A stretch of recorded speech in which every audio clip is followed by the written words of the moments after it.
Hello, Overland Journal podcast listeners. This is Ashley Giordano, Senior Editor at Expedition Portal and Overland Journal. Today's podcast is a great one. It features Maria, Leander, and Lennox, a family of three traveling the world in their 1977 Mercedes-Benz truck. Although we didn't get a chance to film this particular podcast, it's still well worth the listen. So tune in and learn all about this family of three, also known as Akela World. More details can be found in the show notes below, and this podcast can be listened to on all streaming platforms. This content is brought to you by Overland Journal, our premium quality print publication. The magazine was founded in 2006 with the goal of providing independent equipment and vehicle reviews, along with the most stunning adventures and photography. We care deeply about the countries and cultures we visit and share our experiences freely with our readers. We also have zero advertorial policy and do not accept any advertiser compensation for our reviews. By subscribing to Overland Journal, you're helping to support our employee-owned and veteran-owned publication. Your support also provides resources and funding for content like you are watching or listening to right now. You can subscribe directly on our website at overlandjournal.com. Hello, this is Ashley from the Overland Journal podcast. I'm Senior Editor at Overland Journal and Expedition Portal. And today I have some very special guests. You may know them as Akela World from the internet. And they are a family of three from Austria. And they are traveling the world. You may have seen their 77 blue Mercedes truck on Instagram or traveling the world. So very grateful to have them here today. But first, we're going to talk to Lennox. Hi, Lennox. How are you? I'm good. How old are you? Right now I'm 10, and in the January 23rd, I'm going to turn 11. Ooh. And how long have you been on the road for? 5 years. 5 years. So that's been half your life almost. Yeah. Do you remember what it was like before? Not really. Not really. Cool. So where are some of the places that you have traveled to? Turkey, Iran, Mongolia, Russia, Japan, Australia, Indonesia, the USA, and Canada. Just a few. Well, great. I know there's more than that, right? Yeah. You're just pointing to a map that's up on the ceiling. And it's one of those, scratch-off maps where you scratch off the countries that you've been to. So what are some of the best memories that you have from one of your travels? A really funny memory was in my favorite country, Japan. And it was my 6th birthday, I think. And we were at a Japan family. And the guy that was the father of his son ordered a cake for me for birthday, and he was just eating the cake with chopsticks. Ah! It was a really good memory. That takes some skill. And patience. And patience. What kind of cake was it?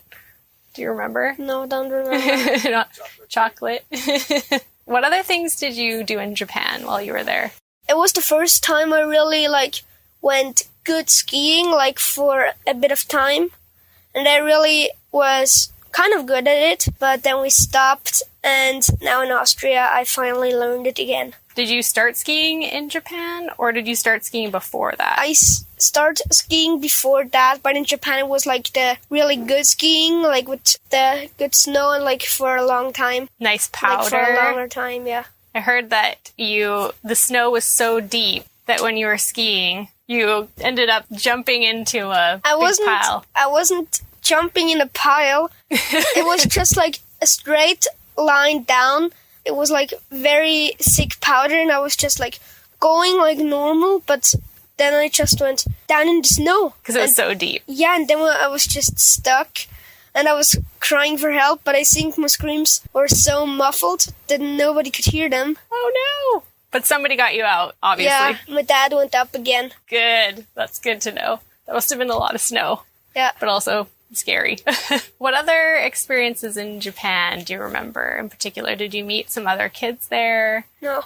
No kids. other kids. But the same guy that bought me the birthday cake, we went out for dinner, and we all bought some udon. That's a Japanese soup with noodle soup. And he was just eating the soup with chopsticks. And I was just like amazed looking at my own spoon, and I was like, what? How can he eat it like that? That's amazing. Did you learn how to use chopsticks in Japan? No, I can't really do it anymore. Yeah, it takes some time and, like you said, patience. Yeah. Did you meet kids in other countries that you spent some time with, or Yeah, in the became friends with? USA was like the best kids on the world trip, Oh, because we went 2 families, both with 2 girls, and they were like into climbing and canyoning and Nice. like doing a canyon, that sort of stuff. And I was really good friends with them.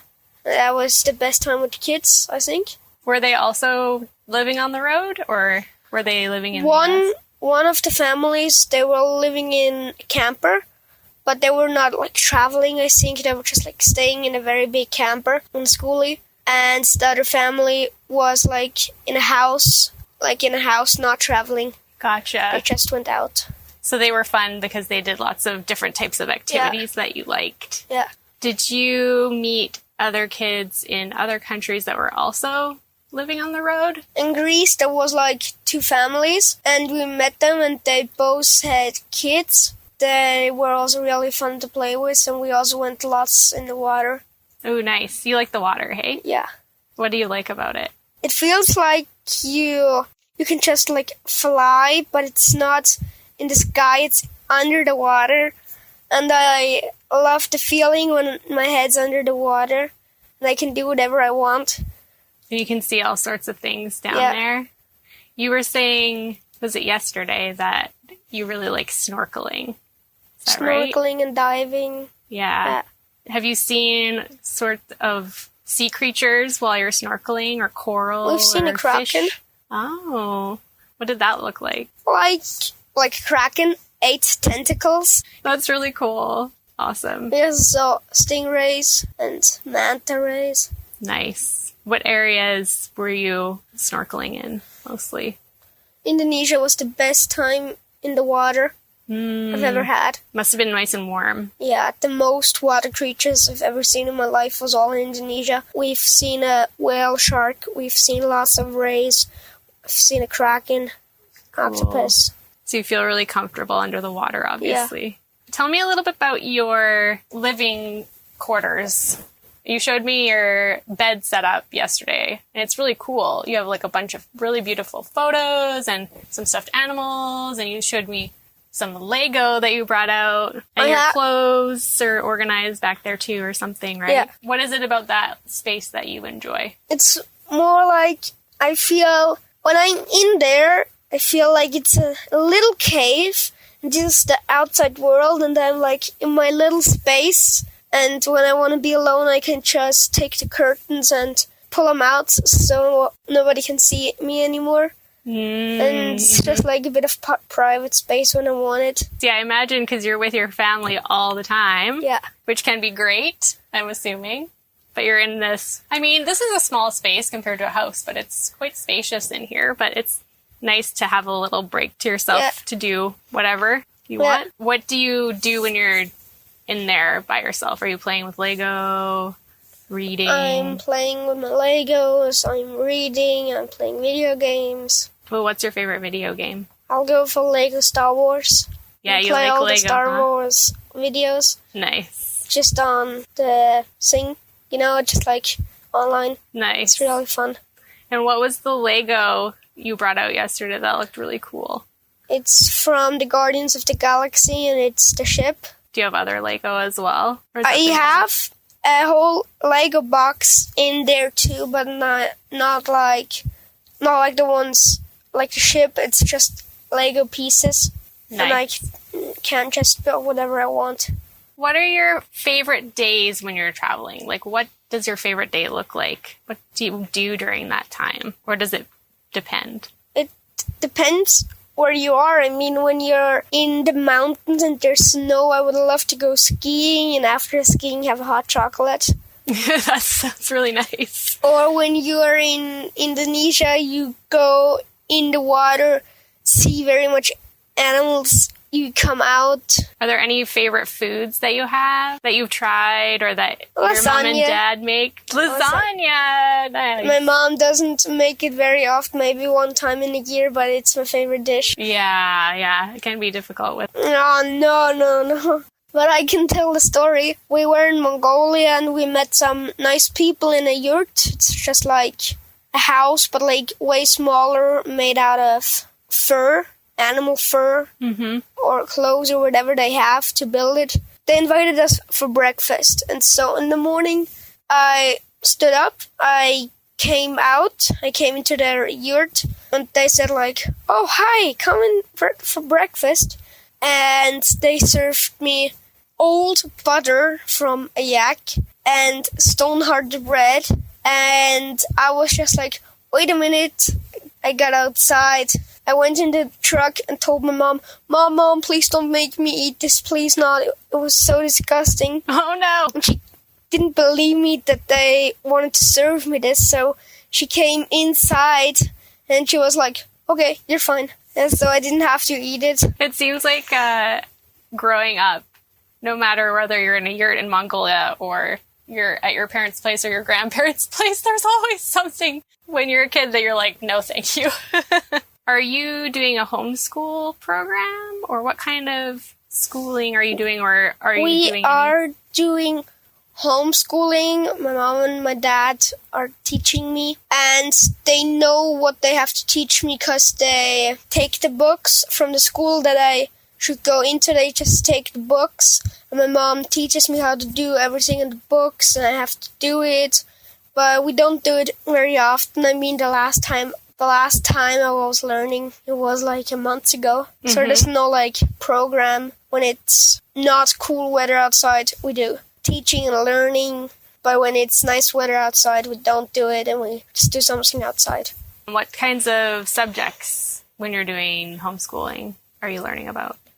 My mom teaches me math, German, and my dad teaches me like geography, biology. What are your favorite subjects? My favorite, I don't know the subject of my favorite class in English. Papa, wir lesen Geschichte. Oh yeah, history. History is my favorite. Yeah. Have you been able to learn about the places that you've been traveling through as a way to learn history of that area, or are you learning it like through a kind of textbook or like work? When we're like, just for an example, here in Canada, my dad learns me about the Indians that were here. But when we're in Greece, he learns me about the gods, the Olympic gods that used to live here.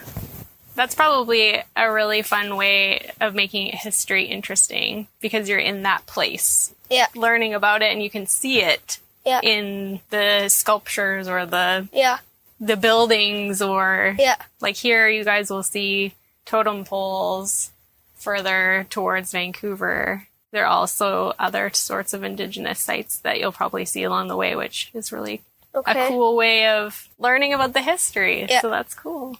So do they give you textbooks from the school, or is it more like a worksheet online? It's like a textbook from school I should go into, and we do that a little bit. We do a little bit on an online app where you can also do it, but mostly my dad reads it on the internet, and then he shows it to me in like history books, not from school. He just bought them. Then he reads it out loud, and I can listen. Have there been any stories or things that you've learned about so far that have been your favorite, or like particularly Oh, we haven't gotten far yet. We only got to the Stone Age. Okay, that's fair. I only know like one very important thing, but I don't know the name in English. But was isn't the Neolithische Revolution? What is it's like when the people lived in Stone Age, they were like wandering around and traveling, but like hitchhiking, that's Right. the word. And when they, yeah, when they like transformed into Homo sapiens, all the way they were like, some of them were staying in one place and doing farm work, like planting seeds, growing trees, and others. Called the Neolithic Revolution. The Neolithic Revolution. Very interesting. So you guys have been in Canada for a few months now, and I know that you've had a lot of challenges while you've been here, from, vehicle issues to finding camping, and tell me some of the challenges that you guys have been experiencing here. Mosquitoes when we're trying to sleep. Oh, yeah. It's the worst thing that's ever happened to me. Yeah. And there were so many mosquitoes in Canada. It's like the worst mosquito place I've ever been to. That's crazy. Yeah, we were talking about this, how it's been the worst mosquito season I've ever experienced in Canada, because we have a really late summer and a really wet spring, more than usual. Yeah, that's not great. You were saying that you're climbing in Revelstoke and all the mosquitoes were biting you when you're climbing. In the heat. Yeah, in the heat. Yeah, oh man. What other kinds of challenges have you experienced here so far? Long driving days. Yeah. It's also very, very bad. Yep. Yeah, Canada's a big country. What are some of the things that you've enjoyed? I enjoyed all the lakes here in Canada. They're also clear here, more on the west coast. Even if they're cold, I love swimming in them. That's like the best thing in Canada till now. And I also saw a bald eagle closer than ever before. Ooh. Did you guys see any bears yet? Yep. Oh, okay. Black bear, 2 cups. And no grizzlies yet, though. No grizzlies yet, no. You probably won't see any. But you'll probably see some whales and some sea life when you head towards Vancouver. Yeah. More like Vancouver Island, so that'll be really nice. I hope I see orcas. Oh, yeah. See them too. Do you ever see one? I have, yeah. Yeah, they're amazing. What else do you like about living on the road, or don't like living about it? I guess it's what you know, because... I don't like living on the road because we're together 24/7. Right. 24 hours a day, 7 days a week. That's the thing I don't like. I mean, of course, I love my parents and I would love to be together with them, but not as long as this. So I think we all need a break, and we're glad when we're going home, so we have a break from each other. Are there times during the day where you guys kind of like get a break from each other? Maybe like one person goes off on a walk, or... Only when we're angry. Okay. So my dad kicks either me out of the truck or goes alone out of the truck. But that's like the only time. Yeah, it's good to have your own space. And you said you've got your bedroom in there, and you can go and have some quiet time, which is good. What are some things that you really enjoy about life on the road? I really enjoy that I don't see the same thing every day, that we always move, that I always see different places almost every day. Yeah. That's the thing I really enjoy. I enjoy all the animals I see. Bald eagle, a whale shark. Yeah. Do you get a chance to go and visit any family back home once in a while? Yeah. But only when my dad has to go to work on the Oktoberfest. And then I can visit my friends and my grandma. Oh, nice. One time my grandma visited us in Indonesia on Bali. But that's the only time she's ever visited us. That must have been a nice visit. Did she have a good time? 4-star hotel. Ooh, yeah. Good stuff. I visited her there, and I could stay there for 2 days. Is there anything that you would want to share about your experiences on the road, or anything you want to add that I haven't covered? If there are any other kids out there that are listening that are on the road, or any other people that are thinking about living on the road, do you have any advice? Any advice? Yeah, or any thoughts? If you ever go to Canada, always take a mosquito spray with you. That's good advice. It's pretty much everything I would want to say. Well, thank you so much for You're the welcome. great interview. It was a pleasure. It was a pleasure for me too. And I loved hearing about how much you love being in the water and all of the animals that you've seen and all the things you're learning about and everything like that. So thank you so much You're for welcome. taking the time. Okay. Thank you. So I'm here with Maria from Akela World. Thank you so much for joining me on the Overland Journal podcast. Thank you as well for following us and coming down here. So thank you as well. Anytime. It's my pleasure. Well, my name is Maria. I'm 49 years old. I'm definitely the oldest one in here, including the truck. I was born and raised in Salzburg in Austria, and I was working my whole life in travel agencies. So I traveled my whole life. And 17 years ago, we met. We kept on traveling. And 8-9 years ago, we decided doing bigger trips, you know. When you working, you just have 4 or 5 weeks of holidays, so it was always not enough. So we decided on finding a vehicle and doing bigger trips, and so we decided to buy this one, and we already circled the world the last 5 years now. Incredible. With us and Lennox. When you started working in the travel industry, were you always attracted to travel as a kid, or why did you end up going into it as a job? My parents also traveled a lot with us kids, just in Europe, you know, always with car, but they traveled with us. And I love being surrounded by people. I love seeing new cultures, new landscape. I love languages, the food. So all these things together, I always love traveling. What kind of trips were you doing when you were doing that job? Well, completely different ones bet. like this, yeah. So you get invited by tour operators, you know, if you do good jobs, you get invited and they show you for sure the best they have, you know. So I was used to staying 5-star hotels and totally different. It's cool as well, you know, because, you know, another side of the travel industry.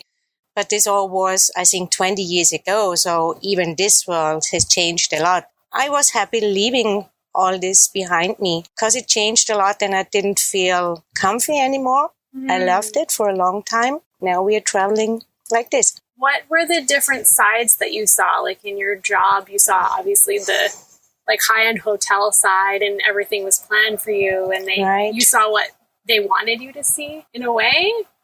And now you're seeing it all based on your experiences and traveling as a family rather than as an industry person. Right. Well, I see what all this, I see what all the travel industry is doing with the whole world, you know. I saw behind the scenes now. I got it, which I didn't do when I was young and just traveling, you know, just enjoying the beautiful and nice things. But now I think all of us, we really realize what it also means traveling for all of us, you know, what it means for the world, for the planet, the change, you know. What were some of the biggest or most impactful changes that you noticed that when you realized you were like, I don't think I want to do this anymore? Well, it started with, I think when the internet came, you know, it started only becoming a price matching. No one was anymore interested in information about cultures or stuff like that. You know, they just wanted to have the cheapest flight, the cheapest and best hotels. And then I realized, well, that's not me anymore. I want to tell people more about places I know. Not only, look, that's the best 5-star. Here you can get the cheapest pizza, you know. That's really interesting. Now we use Google Maps for that. Yeah, exactly. What were some of the trips that you did when you were growing up that were really memorable? We traveled. I have 2 brothers. So we traveled in a car to Italy, to the beaches. We traveled with buses, 50 person in it, to Spain and Greece, Croatia. Well, all these, we always went to the sea with my parents here for a week, relatives, you know, cousins. And so sometimes 20 people, all of us. It must be really interesting to go back to those places now. Like you guys went to Croatia when you first started traveling and you were there as a kid. Was that interesting to see, or did you kind of not remember, or how was that? Well, I'm not sure if I can remember. It's more imagination how it was 20 years before, you know, because I already told you 49. So I saw some places in different stages, you know, but everything is changing, yeah. Everything is becoming more maturist and... I think it's important as a traveler or as a tourist to think about those things and think about where your money's going. And I think a lot of people, especially in North America, we may only get 2 weeks of vacation time. And we're like, how can we make this the cheapest, fastest vacation possible? I know, but yeah. Yeah, maybe that's And not it's the way to okay, go. if you only have got this time in a year, it's okay. But I think you really should think about it a bit more than just going there, doing all the highlights, spending your money, done next year, coming back maybe, you should think a bit more about it. Yeah. What's going on? What about the people? But it's a totally different kind of experience, being in a foreign country for 2 weeks, or if you have time and really can travel and experience it. So yes, yeah, being a conscious traveler. It goes deeper when you have the time. Yes. So absolutely. What are some experiences that you've had that you felt like you went deeper? You went to that level because you had the time in that place. While we are traveling now? Yeah, sure. Yeah, definitely. I think it started with Central Asia. Okay. And peak maybe was in Indonesia. When you're on hotspots like Bali, you have to see it. You can't close your eyes because it's everywhere. The litter, the garbage, everywhere. And front beach lines, the nice coffee shops, it doesn't work together. So if you don't start seeing all this, something is wrong with you, in my opinion. I don't know how to enjoy holiday in a 5-star hotel and behind people are starving and the garbage is big, I don't know how it works. Yeah, tell me more about that dichotomy that you see. Well, it was because I'm always more in animals. For me, it was Borneo when we saw orangutans. We saw them in sanctuaries, which is cool as well, but we also got to see, I think, wild ones. And thinking about that, this maybe could be the only ones, the last ones, and we were allowed to see them. That gives you a great feeling, And then we started, he has a drone, and it's amazing in a way how to see it from above, because when you're just traveling, everything is green and, you think you're in the deepest jungle ever. But from the view from above, you can see it's all palm oil, You really start to rethink.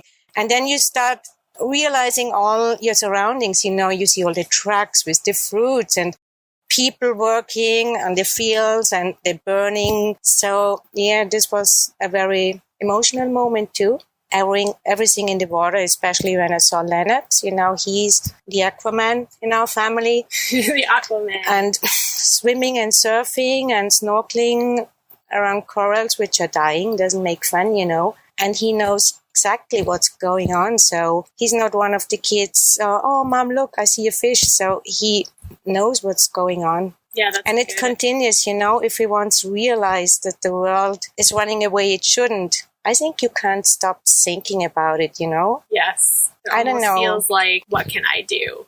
Is there anything I can do? You know what I mean? You start rethinking about your way of living, yeah. Right. You should. Yeah. What are obviously you guys have thought a lot about your way of living and your way of life. And the planet is very important to you, I can tell.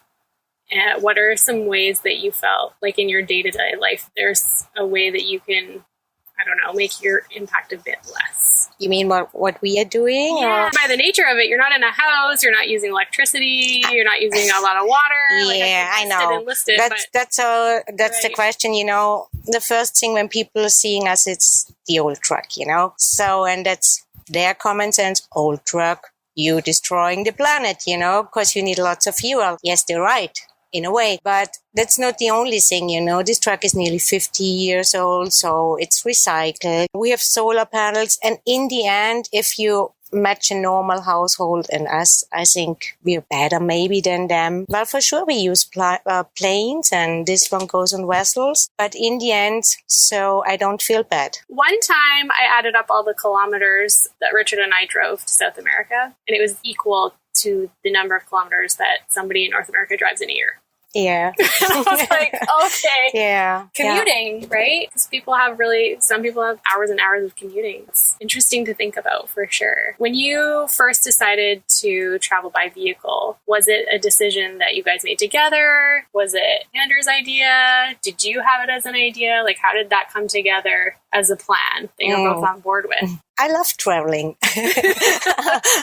But he definitely came up with the idea. The goal was going to New Zealand. It was always on top of our traveling list. And then me being in a travel agency, I knew exactly flights, camp, blah, it was too expensive for all three of us. And then you want to stay longer, not only 5 weeks. We decided, well, maybe we're looking for a vehicle and drive down there step by step, but definitely he was the one pushing it. When you were talking to Leander, he was saying that there weren't as many kind of overland specific blogs or vehicle truck building blogs to look at. So how did you guys kind of figure out, it's actually possible to drive there? Did you just see somebody else do it, or did you think of it yourself because flying was expensive, or do you remember? Was it just like, let's drive? No. And you're right, there was not that much you could read about it. Mm-hmm. So what's the best way to go to, or what do you recommend, So I don't know why we decided to go the east side. Was the plan going to New Zealand? So we drove east.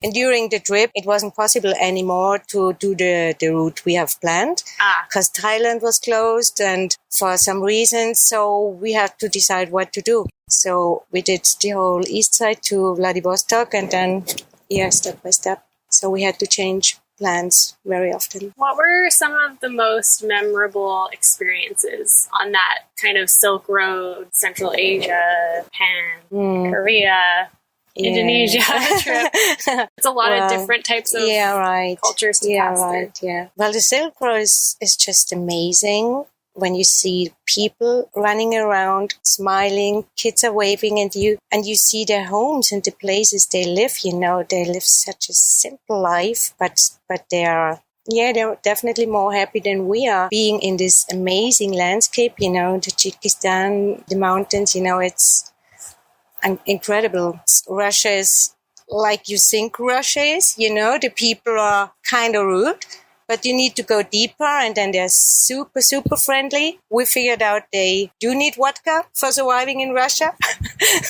Japan was amazing. We've been there in winter. Skiing is incredible. I always didn't know when people were talking, the snow in Japan, it's amazing. I always thought snow is snow, but it's not. Indonesia being a year besides the ocean and the culture, the food. And in Japan, what's the uniqueness of the powder there? The japao, they say, right? I don't know. It feels different. So you guys went through Iran. What was your experience like there as a female? First of all, Iran it's a beautiful country, but for women, it's a bit, I experienced it like that. It's definitely harder than for men. You have to cover your whole body. You have to wear a hijab, and it depends on the area. The north is very religious, so you even have to wear this black burqa. There's so many different names, 100%. So, and you're not, coming from Europe or so many other places, you used to be a woman, but you don't count there. So I have one story. We went into a bazaar buying some stuff and I paid the guy and he went out of the shop with the change to him and gave the change to him and not to me. So he let me standing in the shop completely alone, They don't talk to you really. Well, it depends. There are exceptions as well. But normally no one is talking to you. You're always walking behind your husband and stuff like that. And you need to get used to it, It's hard. Because I know people 30, 40 years before it was like here, Yeah. And I know we talk to so many people and women are not happy over there. So, and under their burqa, they are dressed like you and me, Right. So it's there are two worlds, Definitely. The one they're living out of their house and the one they live inside with their families. So, and I think it's hard living like that. You can't be yourself. Were there moments where you had an experience that was different from the males you were traveling with because you were a woman? Like, did you get invited into somebody's house and have a different experience than they did? I think Lennox is opening up doors as well, Sure. So they love families over there. Yeah. And the Iranians, they do, they can't leave the country. So it's very, very hard for them to cross the border. They do this to the tourists because they expect they're doing the same for them when they're visiting the country, We told them, well, man, try it. Come to Salzburg and knock at the door. I don't know if that will happen. So, Yeah. But they're super friendly. They're so nice, but it's too much in a way, No means a no thank you, but they don't accept.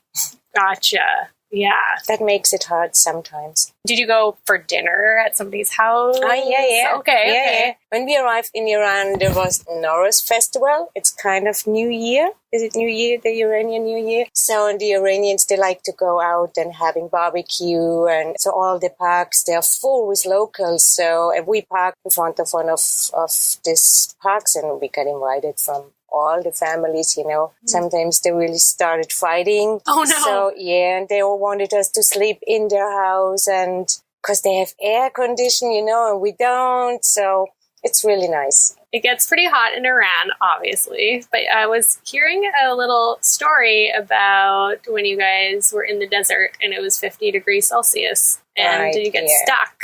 Right. Yeah. Tell me a little bit about that experience. Well, it was his idea. He wanted to go into the desert and we didn't have a good map, just a few pictures, I think. I can't remember. And we didn't go very far into the desert and then we got stuck. So it was super hot outside. I think really 45, 50 degrees. We couldn't make it out. So we had to shovel and dig and use the sand plate. Well, we tried before without the sand plates, but it didn't work. And in the meantime, a sandstorm was coming up, so it felt like hundreds, thousands of needles are hitting your skin. So, but in the end, we made it. Totally sweaty, dirty, exhausted, full of pain. We jumped into the truck and Lennox was in and said, yeah, well, can we go on now? What have you done outside, So Wow. He didn't realize, but it was really, hard job. Yeah, that must have been stressful. The elements, though, you're living outside and the weather is changing depending what region you're in, and you may not be in the best time of year to be there. When you guys first started out, were you kind of planning quite a bit, or were you leaving things a bit loose and going with the flow? Has that changed the longer you've been on the road? I think it has changed several times.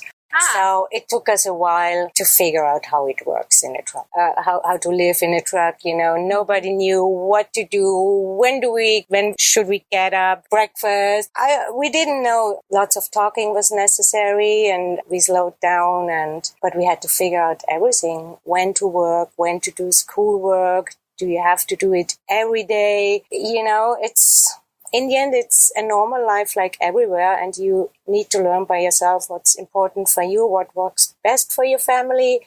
But it took us a while to go into it. And during the trip, it changed several times. So I think we are still too fast to experience the country and to have time for each other, But bureaucracy and stuff like that doesn't allow really traveling like you want, What has been kind of a good balance in terms of that for you guys? Because you said it's changed a little bit and you're kind of getting closer to it. Does that mean you have a little bit of a schedule or no schedule, or I think do you have a routine? need a bit. You need a bit of a schedule and a bit of a routine. I think you should plan also the next days coming, what to do. We too, most of the time when Lennox is sleeping, we discuss what we do the next couple of days. But we do have a routine, in a way. What are some things that you guys do every day? Obviously eating, but are there certain things that you've intentionally decided to do every day? Well, most of the time every day looks different. But the thing I really do love is having dinner all three together. I don't know, it's hard to say. Every day's so different because you're usually in a different place. Yeah. Well, we try to figure out to do stuff what we all three of us are interested in, which is not that easy all the time. So, does everybody have kind of different things they're interested in? It's changing. Yeah. No, in the end, we most of the time do like the same things. Okay. It's hard. You're going somewhere and then suddenly You have to climb because there are the rocks. You have to hike because there are the mountains. You have to dive because here's the sea. Yes. But what is if I'm not in the mood? Right. Which happens sometimes, Sure. But in the end, it's super cool being on spots where you can do all the different stuff. Are there any specific dishes or recipes that you have all picked up from your travels? Well, there are definitely some I brought from at home, and we still love them. Ooh, what's that? So I don't know if he talked about the Austrian Kaiserschmarrn. No. No. It's a sweet thing. It's a dessert. And it's most of the time it's served in ski. Chalet. Right. After skiing, it's really nice. What is it like? It's kind of a pancake, but you slice it and put apples and raisins in it and then roast it a bit. But it's pretty similar to pancakes. Do you make that then? Yeah, and this you do? one went well all the time when people helped us, What could we offer them except being thankful, Right. So we started making a Kaiserschmarrn for them to show them, well, that's an Austrian dish. We really hope you enjoy it, and thanks for everything, Aw. So this one went around the world with us, so I made it so often. Sometimes just for them. It's sounding familiar. I feel like it was in an issue of Overland Journal as an OV chef recipe. I was like, I've seen this apples, and I remember what you wrote about it too. Right. So that's really lovely. Lennox talked about Japanese family. They added with chopsticks as well. Nice. That's funny to see. I love it. Oh, are there foods that you miss? Yeah, there's some ingredients I can't find. Like and semolina.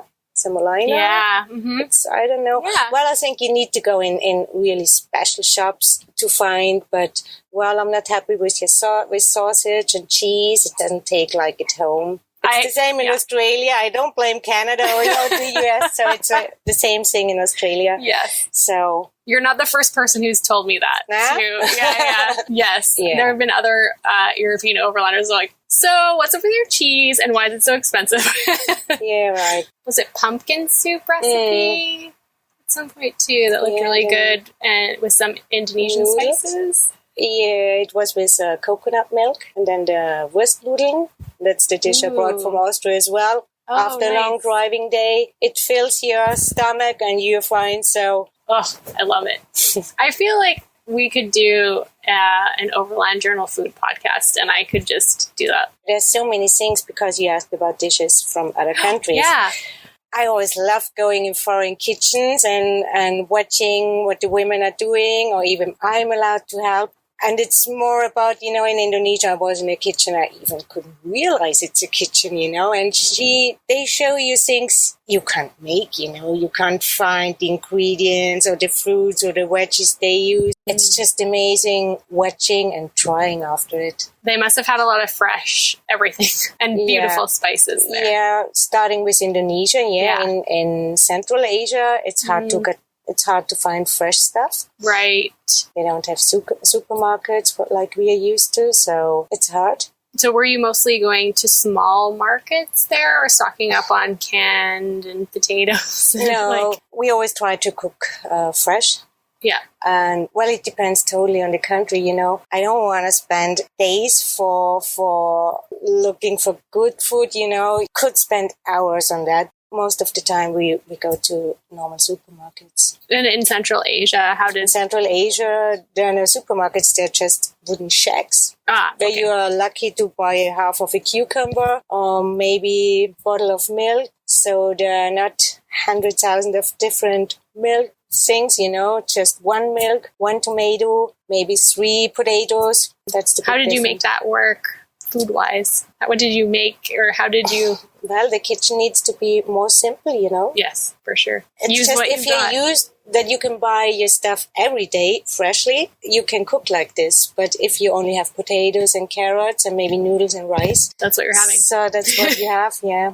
You can get creative, I guess. In a way. Must have been interesting to come back after that trip or a specific area, that like the Central Asia section, and go into a supermarket, like a big supermarket, and see like 47 different types of toothpaste. You know, Right. It's shocking sometimes. Yeah. How did that feel for you when? Yeah, well, I don't know what to buy, I just want to have milk, and you standing in front of it for hours. It's skim milk, 1%, 2%, 3%. I don't get it. I don't understand why we need all of this, Why isn't just milk enough? I don't know. I don't get it. I had that same experience coming back. I was in the US and we had finished our Pan American trip, and I went into one of the grocery stores and I was like, oh my goodness. You get like indecision or decision fatigue. I don't know if that's a thing, but it was completely overwhelming. It happens sometimes. You're so overwhelmed that you just leave your trolley and get out. So interesting. And never go shopping when you're hungry. That's just a good life advice. Tell me a little bit about your role in the education program with Lennox, because he was talking about how you teach him some things. And Well, I started with him 4 years ago. I'm doing the basics. So I always buy the books concerning the grade he is. So he did great the last couple of years because of Corona. We had to ship back 2 years ago, and he attended a public school there for 8 months, and he had no problems. He really is doing great, and well, he already explained it. We are not doing it on a daily basis. It depends.